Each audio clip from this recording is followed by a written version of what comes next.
I found birth control pills hidden in my wife's gym bag.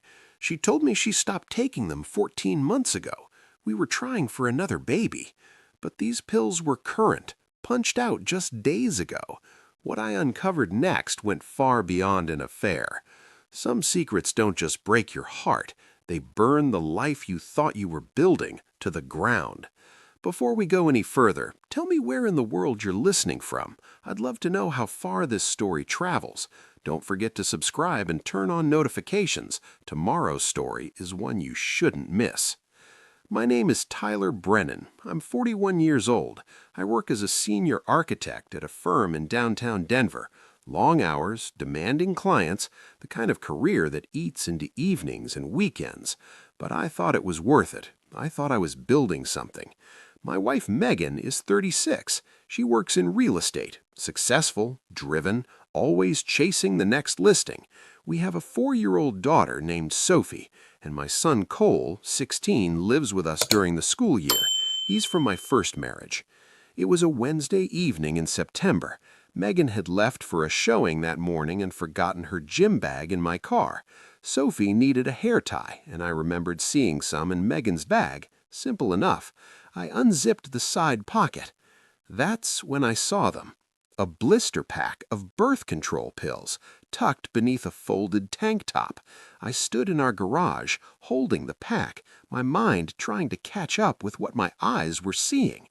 Megan had stopped taking these. We'd had the conversation. She said she was ready, that she wanted Sophie to have a sibling, that it was time.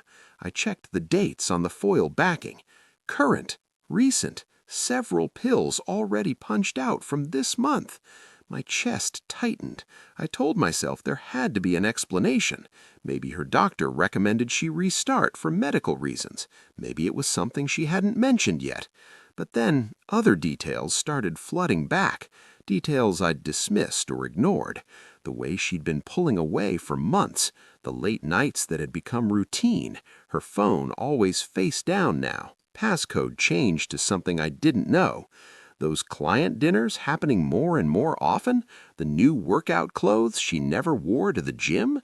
I put the pills back exactly where I found them, zipped the bag closed, and stood there in the silence of my garage, feeling something cold settle into my bones. That night, I couldn't sleep.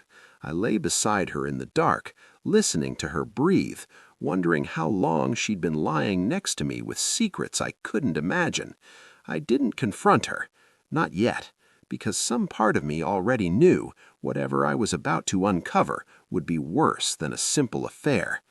And I was right. The next few days, I watched her. Not obviously, not obsessively, just carefully. Like seeing someone clearly for the first time after years of looking past them. Thursday night, Megan came home at 8:30. She dropped her purse on the counter and kissed my cheek. The gesture felt rehearsed, hollow. "Long day?" I asked. "You have no idea." She poured herself a glass of wine. "The Kellerman listing fell through, then I had to reshoot staging photos because the lighting was wrong. Owen stayed late to help me fix it." Owen. She'd mentioned him before. Photographer, did staging work for her agency. Younger guy, supposedly talented. I'd never met him. "That's good of him," I said, keeping my voice even. "He's been incredible, honestly. I don't know what I'd do without him." I watched her face as she said it. Something flickered there, a softness that hadn't been directed at me in months. Sophie ran in from the living room, interrupting the moment. "Daddy, come see my drawing." I spent the next hour playing with my daughter, trying to keep my mind from spiraling, but the thoughts kept circling back. After Sophie went to bed, I found Megan on the couch scrolling through her phone. She barely looked up when I sat beside her. "Sophie said something funny today," I mentioned casually. "Oh yeah?" "She was playing with her dolls and kept calling one of them Owen, said he takes pretty pictures." I watched her carefully. For just a second, half a second, her thumb froze mid-scroll. Her shoulders tensed. Then she laughed, forced, too bright. That's hilarious. She probably heard me on a work call. You know how kids pick up random names. Yeah, I said quietly. They really do. The rest of the evening was strained. She claimed exhaustion around 9 and went upstairs. I stayed on the couch, pretending to watch TV, my mind racing. Around 10, I heard her phone buzz from where she'd left it charging in the kitchen. I shouldn't have looked, but I did. The screen lit up with a text notification. No name saved, just a phone number, and next to it, a single red heart emoji. The message preview read, "Can't stop thinking about this afternoon." I stared at those words until the screen went dark. My hands were shaking. My chest felt like someone had reached inside and squeezed. I didn't wake her, didn't storm upstairs, didn't do any of the things a man is supposed to do when his world starts cracking apart. No, I needed proof, real, undeniable proof, and tomorrow I was going to get it. Friday morning, I called in sick to work, first time in 3 years. Megan left early, claiming a property walkthrough across town. She kissed Sophie goodbye, barely glanced at me, and headed out the door in a dress I'd never seen before. I waited 5 minutes, then I followed her. She didn't drive toward the property listing she'd mentioned. Instead, she headed downtown, toward a neighborhood full of coffee shops and boutique hotels. I stayed 3 cars back, heart pounding, hands tight on the wheel. She pulled into a parking garage behind a small hotel called the Bellamy. I parked across the street, grabbed my phone, and waited. 3 minutes later, I saw her. She came around the corner on foot, but she wasn't alone. A man walked beside her. Tall, early 30s, styled hair, expensive casual clothes. He carried himself like someone who knew he looked good. Owen, it had to be. They weren't touching, not at first, but there was something in the way they moved together, a familiarity, an ease. Then he put his hand on the small of her back. She didn't pull away. She leaned into it. Have you ever stood frozen, watching your entire life collapse in real time? That's what it felt like the ground beneath me had turned to glass, and I could see straight through to the darkness underneath. They walked into the hotel lobby together. Through the window, I watched them approach the front desk, watched him lean close to say something in her ear, watched her laugh, really laugh, the way she used to laugh with me years ago. I took photos, the car in the garage, the hotel entrance, them standing together at check-in. My hands were steady now. The shaking had stopped. Something cold had replaced the panic, something focused. I could have gone inside, confronted them in the lobby, made a scene, but that's how you lose. That's how you become the bad guy, the crazy husband, the one who can't control himself. No, I was going to be smart about this. I drove home, my mind clearer than it had been in days. The shock had burned away, leaving something sharp and patient in its place. When I walked through the door, Rosa, our housekeeper, was in the kitchen with Sophie. She looked up when I entered, and something flickered across her face. Uncertainty, maybe fear, like she knew something she wasn't supposed to say. I filed that away for later, because I was just getting started. That evening, after Megan left for another client dinner, I asked Rosa to stay late. She was 53 years old, had been with us since Sophie was born, quiet, hard-working, the kind of person who noticed everything but said little. I'd always trusted her completely. But that look on her face when I'd walked in earlier, that told me she'd been carrying something heavy. Sophie was asleep upstairs. Cole was at a friend's house studying. It was just the 2 of us in the kitchen. "Rosa," I said gently, "I need you to be honest with me." She stiffened, her hands pausing over the dish she was drying. For a long moment, she didn't turn around. "Mr. Brennan," she said carefully, What do you mean? I think you know. Silence stretched between us. When she finally faced me, I could see it, the weight she'd been carrying, the fear. I need to understand what's been happening in my home, I continued. Please. Her eyes filled with tears. She sat down across from me, hands trembling in her lap. I should have told you months ago. Her voice cracked. But she said, Mrs. Brennan said if I talked, she'd fire me. She'd tell people I was stealing, that she'd make sure I never worked again. Rosa wiped her eyes. My mother's medical bills, Mr. Brennan. I need this job.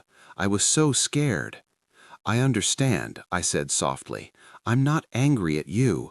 Just tell me what you've seen. She took a shaky breath. There's a man, Owen. He started coming here in February. At first, they worked in the living room, laptops open, looking at photos. But then what? Then they stopped pretending. Her voice dropped to a whisper. I'd hear them upstairs, in your bedroom, while Sophie napped. They'd come down later, her hair messy, both of them laughing like it was some kind of joke. The words hit like physical blows. My bedroom, my daughter sleeping down the hall. How often? 2, 3 times a week, always when you were at work. I forced myself to stay calm. Is there anything else? Rosa hesitated, then nodded slowly. Sophie, she said. She's seen him. She doesn't understand, but she's asked me who the man is who makes Mommy laugh. And once, Rosa's voice broke. Once I heard her call him Daddy Owen. Mrs. Brennan just smiled. Something inside me turned to ice. I need you to write everything down, I said quietly. Dates, times, anything you remember. Can you do that? She nodded, tears streaming now. Yes, I can do that. And Rosa, when this is over, you'll still have a job, I promise. She broke down completely then, relief mixed with guilt, mixed with months of carrying a secret that was never hers to keep. I sat with her until she calmed down. Then I went upstairs to my home office and started documenting everything. The pills, the photos, the text message, now Rosa's testimony. I opened a new email account Megan didn't know about and forwarded copies of everything to myself. Then I did something I never thought I'd do. I called a divorce attorney. If you knew this secret about someone's marriage, would you risk everything to tell them? Rosa almost didn't, and I couldn't blame her, but I was grateful, so grateful that she finally did. The attorney's name was Diane Holloway. Sharp, direct, no nonsense. She listened to everything without interrupting, then got straight to the point. Mr. Brennan, Colorado is a no-fault divorce state. The affair itself won't dramatically change the legal outcome, but what will matter is custody and any financial misconduct. Financial misconduct? Has your wife had access to joint accounts, retirement funds, lines of credit? I've thought about it. Megan handled most of our finances. She said it was easier since her schedule was more flexible. I'd trusted her completely. She's had access to everything, I admitted. Then we need to look closely. I'll need bank statements, credit reports, retirement account records, everything from the past 18 months. I spent the next 3 days gathering documents. What I found made my stomach turn. It started with the retirement accounts. Over the past year, Megan had withdrawn nearly $40,000 from our joint 401k. The withdrawals were staggered, small enough to avoid triggering alerts, large enough to add up fast. Then, the credit cards. 3 new accounts I didn't know existed, all in both our names, opened over the past 8 months. Combined balance, $22,000. Charges for hotels, restaurants, jewelry, weekend trips to places I'd never heard of. But the worst discovery came from an old filing cabinet in her home office. A folder labeled Tax Documents 2022 that contained no tax documents at all. Inside were bank statements for an account I'd never seen, a personal checking account in her name only, opened 14 months ago. Regular transfers from our joint savings, 500 here, 800 there, adding up to over $15,000. And beneath those statements, a letter from a family law attorney dated 11 months ago. Her divorce strategy, asset division projections, custody recommendations. She'd written notes in the margins in her own handwriting. Transfer savings before filing. Needs 6+ months to prepare. Don't let him suspect.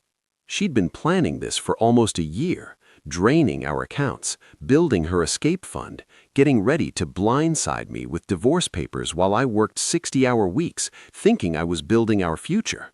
Stories like this remind me why staying informed matters, why I hope you'll stick around for what comes next.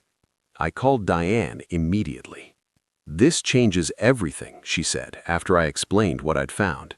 "This isn't just infidelity. This is financial fraud, dissipation of marital assets. We can pursue this aggressively." "How aggressively?" "Aggressively enough that she'll regret every dollar she stole." I hung up and sat in the silence of my office.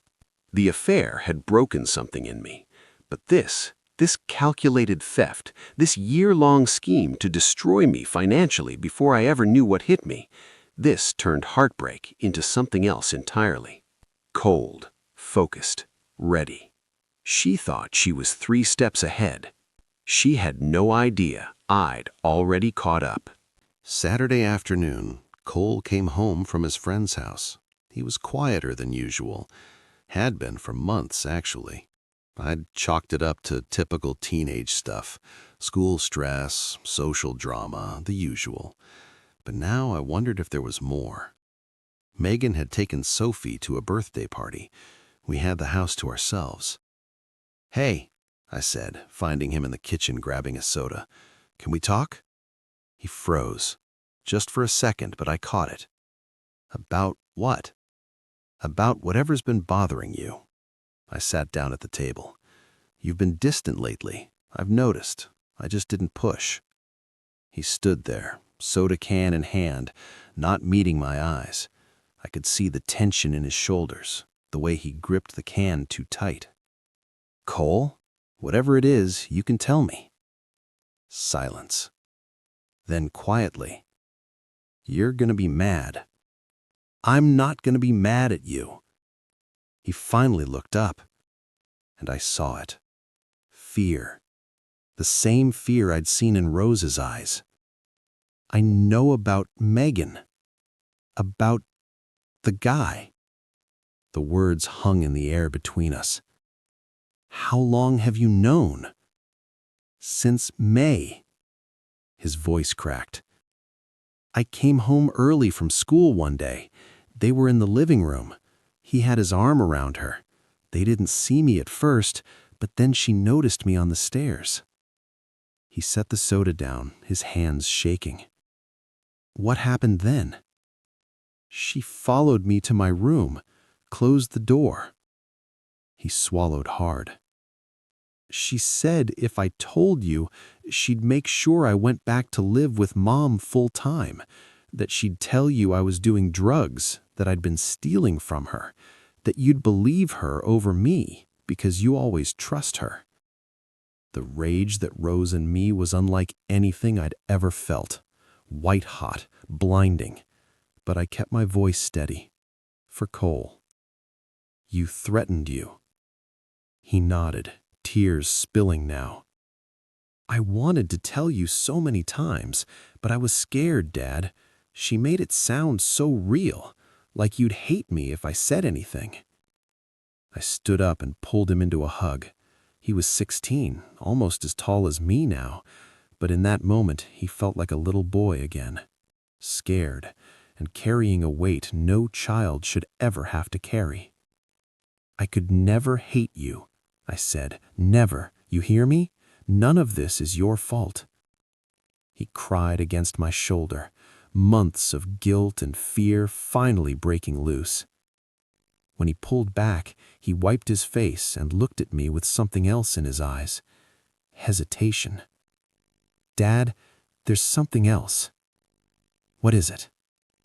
The guy? Owen? I heard them talking once.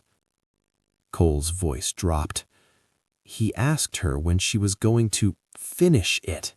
She said she was almost ready, that she just needed you to sign something first, without reading it too carefully. My blood ran cold. When was this? Like a month ago. But that wasn't even the worst part of what she made him keep from me. "What do you mean?" I asked Cole. "What else did she make you keep from me?" He hesitated, then pulled out his phone. "Sophie has that tablet, right?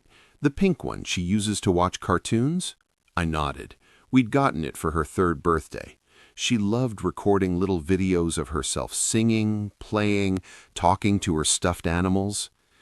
"A few weeks ago, she left it in my room," Cole said. "I was going to bring it back to her, but I saw the videos. Dad, she records everything, and some of them—" He handed me his phone. On the screen was a video he'd saved, a screen recording of Sophie's tablet footage. "I didn't know what to do with it," he said quietly. "I was scared." I pressed play. The first clip showed Sophie's bedroom floor, her small hands visible at the edge of the frame. She was singing to herself, the tablet propped against her bed. Then voices in the background, Megan's voice and a man's. "When are you going to tell him?"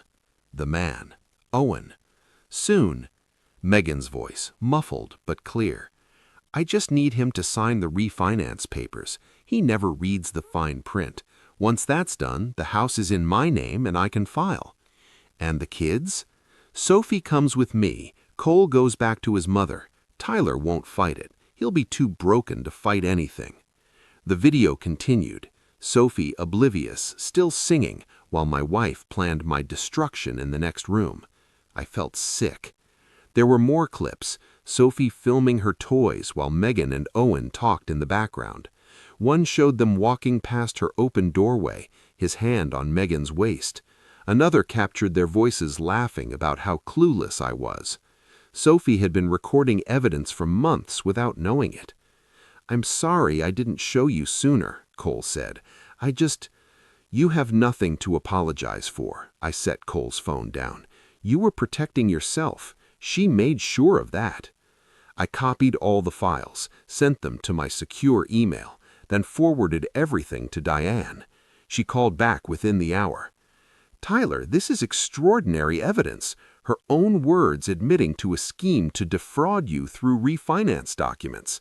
Combined with the financial records, Rose's testimony, and your son's statement, we have everything we need." "What about the refinance papers? Did you sign anything recently?" I thought back. 3 weeks ago, Megan had put papers in front of me, said it was just routine, refinancing at a lower rate. I'd been exhausted after a long day. She'd pointed to the signature lines, told me where to sign. I hadn't read them. "I signed something," I admitted, "but I don't know what."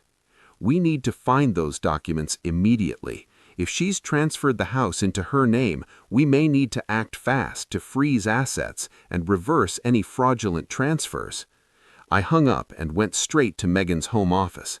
It took 20 minutes of searching, but I found them, filed under mortgage in her cabinet. I read every page this time. She hadn't just refinanced, she'd added a home equity line of credit in her name only using forged authorization. And the ownership transfer papers were there too. She'd tried to file them, but the transfer was still pending. I'd caught it just in time. 2 more weeks and I would have lost everything. Monday evening, Sophie was with Rosa at the park. Cole was at his mother's house for the night. I'd arranged it all carefully. When Megan walked through the door at 7:30, I was sitting at the dining room table, my laptop open, a folder thick with documents beside it. "Hey," she said, dropping her purse. "Why are you sitting in the dark?" I didn't answer, just watched her. She flipped on the light and froze when she saw my face. "What's going on?" "Sit down, Megan. We need to talk." "About what?" But she knew. I could see it in the way her posture changed, the way her eyes darted to the folder. "About Owen. about the Bellamy Hotel, about the $40,000 you stole from our retirement, about the house you tried to take from me. The color drained from her face. I don't know what you're... Don't. The word came out hard, final. Don't insult me by lying. Not anymore. I pushed the folder across the table. Photos of you at the hotel, bank statements showing every withdrawal, credit card records, the divorce strategy documents you wrote 11 months ago, Rosa's written testimony about what she's witnessed in this house, Cole's statement about how you threatened him into silence. Her hands trembled as she opened the folder. I watched her flip through the pages, watched the realization spread across her face. "How long have you known?" she whispered. "Long enough to build a case you can't escape." "Tyler, please let me explain." "Explain what? How you brought your lover into our home while our daughter slept down the hall? How you made my son lie to me for months? How you tried to steal the house out from under me with forged documents?" I leaned forward, my voice low and controlled. "You thought you were 3 steps ahead. You weren't." She started crying, but they weren't tears of remorse. They were tears of panic, of someone watching their carefully constructed scheme collapse. "It wasn't supposed to happen like this," she said. "Owen and I, we just connected. Things got complicated." "Complicated?" I laughed, bitter and hollow. "You made a choice, Megan. Every text, every hotel room, every dollar you stole, those were choices. Maybe if you'd been around more." "Don't you dare." I stood up, looking down at her. "Don't you dare try to blame me for your betrayal. I worked to give this family a good life. You worked to burn it down." She stared at me, tears running down her face. Then something shifted. The panic hardened into something else. "Fine," she said, her voice turning cold. "You want a war? I'll give you a war. I'll take Sophie. I'll tell everyone you were abusive. You'll what?" I picked up my phone and hit play on one of Sophie's tablet recordings, Megan's voice clearly discussing her plan to break me. Her face went white. "Every threat you're about to make," I said quietly, "I have evidence against. Your own words, your own documents. You are not getting Sophie. You're not getting the house. And when my attorney is done with you..." I paused, letting the silence stretch. "You'll be lucky if Owen still wants what's left." She opened her mouth to respond, but something stopped her. And what she said next changed everything. "I'm pregnant." The words hit me like a physical blow. "What?" "I'm pregnant," she repeated, her voice steadier now. 8 weeks. Owen's." I stared at her. For a moment, my mind went completely blank. Then, "You're lying. I found your birth control pills, current ones, punched out just days ago. I was supposed to keep taking them, but I got careless." She looked at me with something like desperation. "Owen kept pushing for a baby, said it would prove I was serious about leaving you. I started skipping pills. I didn't think it would actually happen." The irony was almost unbearable. She'd hidden the pills from me, taking them sometimes, skipping them others, playing games with our future while I thought we were trying to build one. "This doesn't change anything," I said finally. "It changes everything. I'm carrying his child. We're going to be a family. You can't just..." "I can, and I will." I picked up my phone and called Diane, putting it on speaker. "He knows," I told her. "She just informed me she's pregnant with the other man's child." Diane's voice came through calm and professional. "That's unfortunate for her, but it doesn't affect our case. If anything, it strengthens the narrative of her prioritizing this affair over her family." Megan's face crumpled. The next few weeks were a blur of legal proceedings. Diane moved fast, freezing accounts, reversing the fraudulent home equity line, filing for emergency custody. At the temporary hearing, everything came out. The affair, the financial theft, the threats to Rosa and Cole, the forged documents, Sophie's accidental recordings. Megan's attorney tried to spin it, claimed I was vindictive, that the affair was irrelevant to her parenting abilities. The judge shut him down. "Counselor, your client brought her lover into the marital home around minor children. She threatened employees and manipulated a teenager into silence. She attempted financial fraud. This goes far beyond marital infidelity. I got primary custody of Sophie. Megan got supervised visitation pending the final divorce. Cole, at 16, chose to stay with me. Owen disappeared faster than I expected. I got a call from him a week after the hearing, the same nervous voice I'd never wanted to hear again. "She's asking me for money," he said, "for legal fees. She wants me to help her fight this." Not my problem. "Look, man, I didn't know it would get this messy. She said you guys were basically done. The marriage was just paperwork at that point. And you believed that while she was still living in my house, wearing my ring, sleeping in my bed." Silence. "We're done," he said finally. "I broke it off. I can't deal with all this. The pregnancy, the lawyers, the custody stuff, it's too much." Convenient timing. He hung up. Megan had gambled everything on Owen, her marriage, her finances, her family, and the moment things got hard, he ran. She was alone now, pregnant, facing criminal charges for fraud, watching her entire scheme collapse around her. Part of me expected to feel satisfaction. Instead, I just felt tired.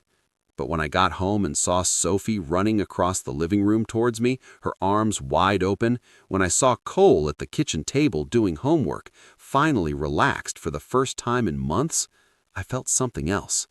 Relief. We'd survived. 5 months later, the divorce was finalized. The judge ruled in my favor on nearly everything. The house stayed mine. The fraudulent home equity line was reversed.